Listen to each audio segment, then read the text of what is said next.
आज हम बस काम भर का काम करने की कला का विश्लेषण करेंगे। दुनिया भर के दफ्तरों में एक ट्रेंड तेजी से उभर रहा है जिसे क्वाइट क्विटिंग नाम दिया गया है। इसके तहत दुनिया भर के कर्मचारी अब सिर्फ उतना ही काम कर रहे हैं जितना नौकरी में बने रहने के लिए जरूरी है, यानी bare minimum work. Talking point में कुछ समय पहले हमने आपको द ग्रेट रेजिग्नेशन के बारे में बताया था। ये तब शुरू हुआ था जब दुनिया भर के लाखों कर्मचारियों ने दफ्तरों के माहौल, सीनियर्स और बॉसेस के व्यवहार और कम सैलरी की वजह से बड़े पैमाने पर इस्तीफा देना शुरू कर दिया था। 2021 में अमेरिका में तो सिर्फ एक महीने में ही 40 लाख से ज्यादा लोगों ने अपनी नौकरियां छोड़ दी। ब्रिटेन जैसे देशों में तो आज भी 20% कर्मचारी अगले साल तक अपनी मौजूदा नौकरी छोड़ देना चाहते हैं। लेकिन जिन लोगों के पास नौकरी छोड़कर दूसरी नौकरी या काम करने का विकल्प नहीं होता, वो क्वाइट क्विटिंग का तरीका आजमाने लगे हैं।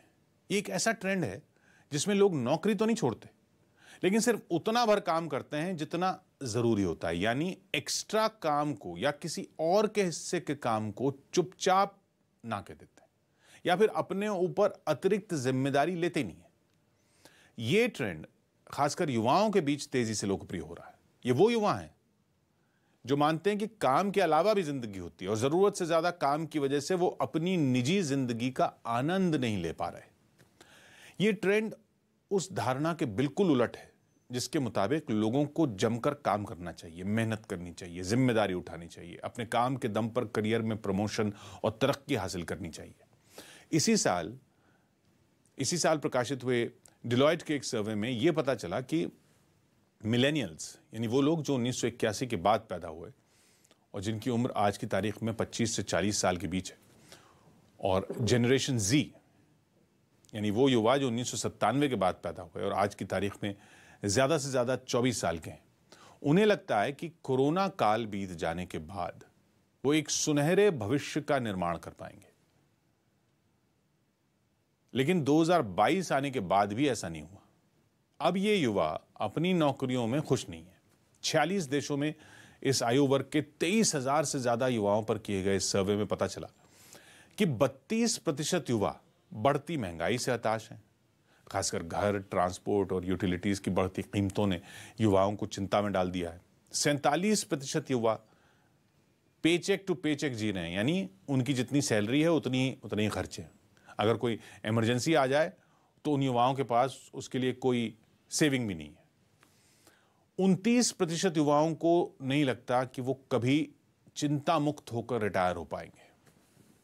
75% युवाओं को लगता है कि उनके देश में अमीरों और गरीबों के बीच खाई और बड़ी हुई है। इन सब के बीच भी जो युवा नौकरियों में बने हुए हैं, उनमें 45% को लगता है कि वो बर्नआउट का शिकार हो गए हैं, यानी काम के बोझ से पैदा होने वाली ऐसी स्थिति जब शरीर और मन दोनों साथ छोड़ देते हैं और आप में जरा सी भी ऊर्जा नहीं बचती।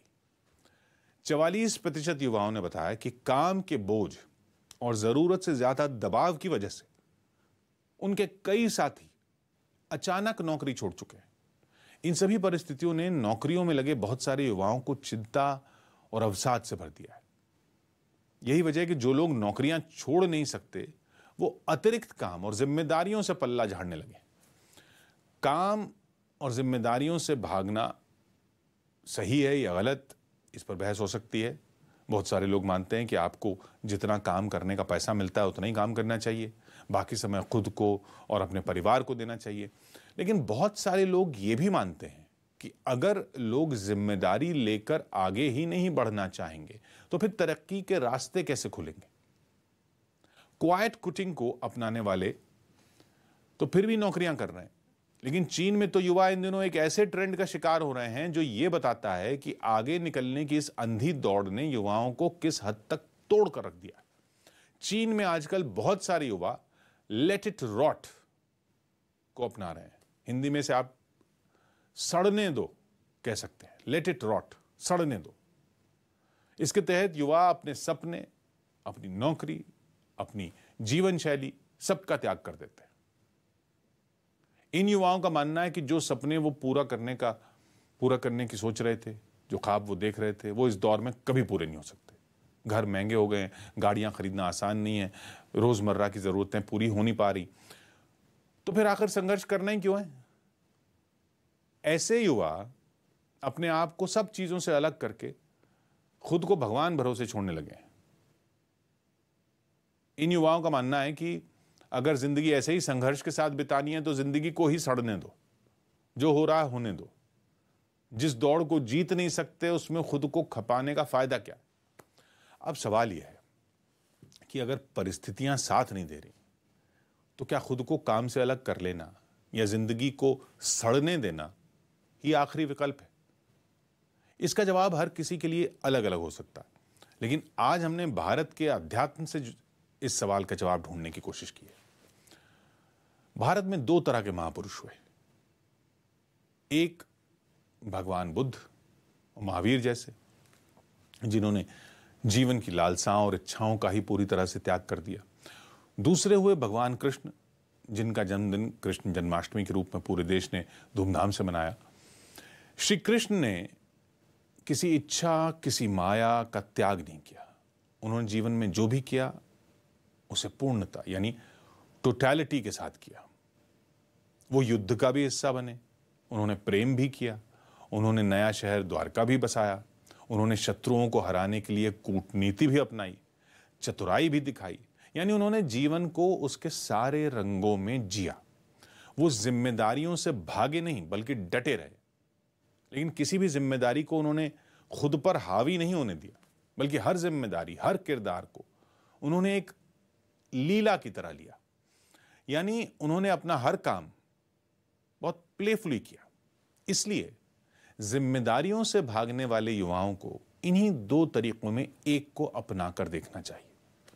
लेकिन आज के समय के हिसाब से भगवान कृष्ण का तरीका ज्यादा प्रासंगिक मालूम होता है। जब आप अपनी सारी जिम्मेदारियां भी निभाते हैं, कूटनीति का भी इस्तेमाल करते हैं, कुछ नया सोचने, नया रचने की क्षमता भी रखते हैं, जीवन में प्रेम को भी जगह देना चाहते हैं, शत्रुओं से निपटना भी चाहते हैं, लेकिन ये सब करते हुए भी आपको ये एहसास रहना चाहिए कि आप जो कर रहे हैं वो सिर्फ एक रोल है, किरदार है। किरदार पूरा तो काम पूरा। फिर नए रोल, नए किरदार की तलाश में जुट जाइए, लेकिन जीवन और जिम्मेदारियों से भागिए नहीं। आज के लिए इतना ही। मिलते हैं अगले एपिसोड में कुछ ऐसी ही और खबरों के साथ। तब तक अपना ख्याल रखिए और स्वस्थ रहिए।